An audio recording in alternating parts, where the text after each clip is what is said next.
আমরা সার্বিক অবস্থা বিশ্লেষণ করে এবারের ভেন্যু নির্ধারণ করেছি বন্দর স্কুল ও কলেজ। আগামীকাল চট্টগ্রামের 5টি গুরুত্বপূর্ণ স্থানে ধারাবাহিক রাজনৈতিক কর্মসূচিতে অংশ নেবেন বাংলাদেশ জামায়াতে ইসলামীর আমির ডাক্তার শফিকুর রহমান।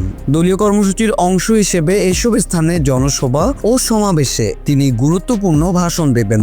জামায়াতের দলীয় সূত্রে জানা গেছে, সফরের শুরুতেই আগামীকাল সকালে কক্সবাজার জেলার মহেশখালীতে প্রথম সমাবেশে বক্তব্য রাখবেন তিনি। এরপর কক্সবাজার শহরের একটি সমাবেশে অংশ নিয়ে দ্বিতীয় দফায় ভাষণ দেবেন জামায়াত আমির ডাক্তার শফিকুর রহমান। এরপর তিনি চট্টগ্রাম জেলার লোহাগাড়া উপজেলায় তৃতীয় সমাবেশে যোগ দেবেন। একই দিনে উত্তর চট্টগ্রামের সীতাকুণ্ডে চতুর্থ জনসভায় বক্তব্য রাখার কথা রয়েছে। দিনব্যাপী কর্মসূচির শেষ পর্বে চট্টগ্রাম মহানগরীর গুরুত্বপূর্ণ এলাকা চট্টগ্রাম বন্দর স্কুল অ্যান্ড কলেজ মাঠে অনুষ্ঠিত হবে বৃহৎ জনসভা। বন্দরকে বেছে নিয়েছি, বন্দর যেহেতু দেশের জাতীয় অর্থনীতিতে বিরাট অবদান রাখে এবং বন্দর নিয়ে বেশ কিছু কথাবার্তা।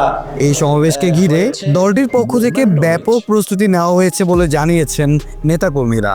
জামায়াত নেতারা গতকাল তাদের সংবাদ সম্মেলনে জানান, সমাবেশে দেশের চলমান রাজনৈতিক পরিস্থিতি, নির্বাচন ইস্যু, দলীয় সাংগঠনিক কার্যক্রম এবং ভবিষ্যৎ কর্মসূচি নিয়ে দিক নির্দেশনা দেবেন জামায়াত আমির। পাশাপাশি দলীয় অবস্থানও তুলে ধরা হবে বলে জানা গেছে।